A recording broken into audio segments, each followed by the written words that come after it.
But U.S. Route 30 runs through the heart of my district in Lancaster County and Chester County in Pennsylvania. And you follow that road all the way into Philadelphia, you'll pass a nondescript triangle-shaped brick building at 38th Street. And for years, Dr. Kermit Gosnell operated a factory of death in this location, just across the street from a church.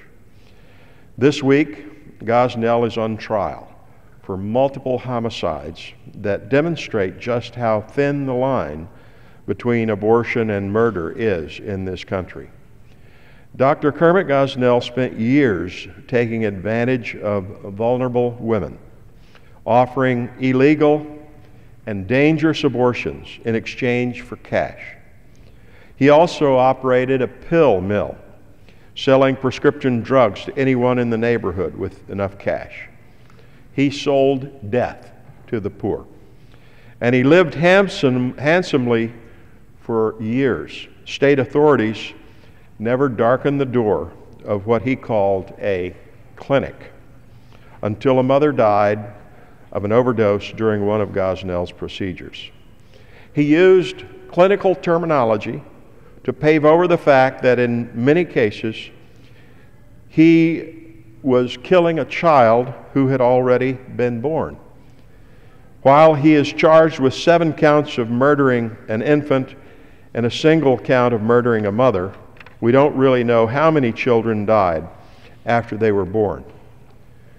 Just as he was careless with the lives of children, he was careless with the lives of mothers, and he treated them in terrible conditions, often sending them out of the clinic injured and still under the influence of anesthesia.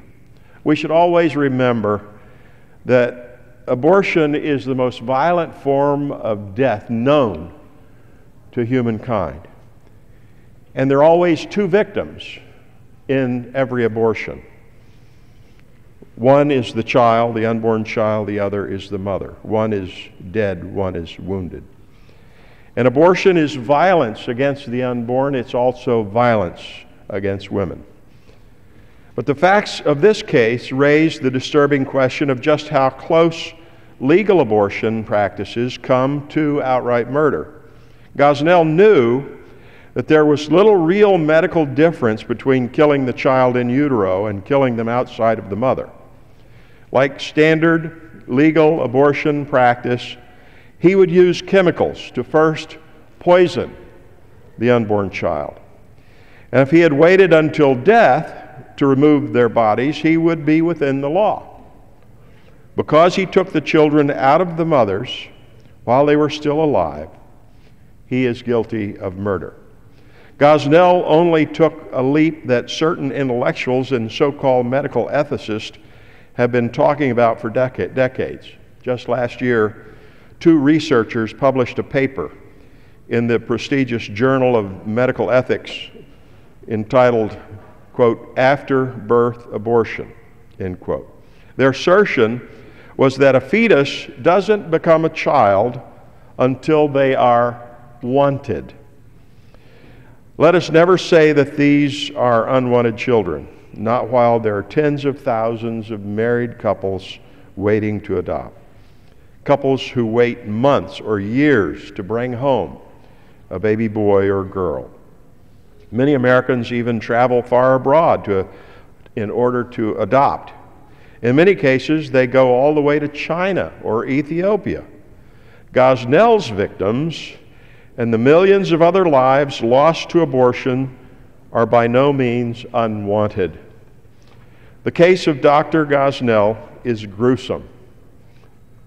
The place that he ran was a gruesome factory, and disturbing, but only because it strips away the clinical nature of most abortions.